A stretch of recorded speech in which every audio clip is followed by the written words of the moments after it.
The weight of a packet. The afternoon sun beat down on the dusty street, glinting off the faded storefronts. 12-year-old Felix stood patiently outside the small provision shop, his voice, a hopeful chirp, cutting through the lazy hum of the day. "Uncle, I'll pay. Please give me chips," he called again, then a third time, but the shop remained silent, its owner nowhere in sight. His gaze drifted to a bright, crinkly packet of chips, lying innocently near the shop entrance, as if abandoned. Felix's eyes, wide with the child's simple desire, lingered on it. He loved chips. It was a small, irresistible pleasure. After waiting what felt like an eternity, and with no one appearing, he reached down and picked it up. Not a theft, not in his innocent mind, just a child, yearning for a simple treat, intending to pay for it as soon as the shopkeeper returned. But what followed wasn't an exchange of coins for a snack. It was a public shaming that would echo in the chambers of his young heart, louder than any scolding. Uncle emerged, not with a greeting, but with a furious accusation. Felix, still holding the packet, was dragged forward, slapped, and forced to do sit-ups in front of gawking passersby. He was labeled a thief,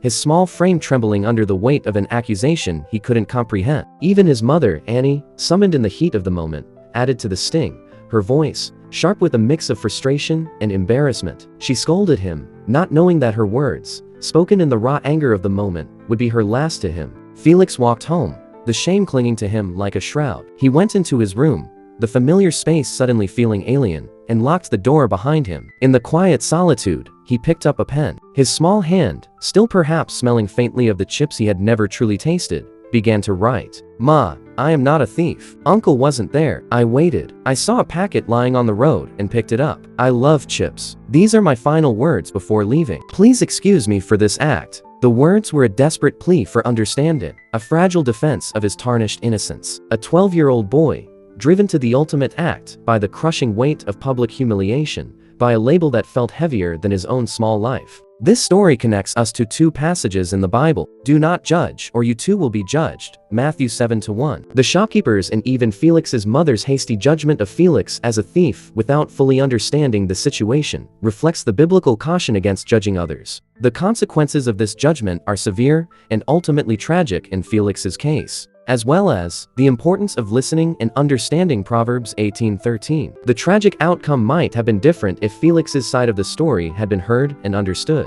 This story emphasizes the biblical principle of listening before responding and seeking to understand before judging. If you find our stories inspirational, then do share it with others, and please do subscribe for more. Thank you.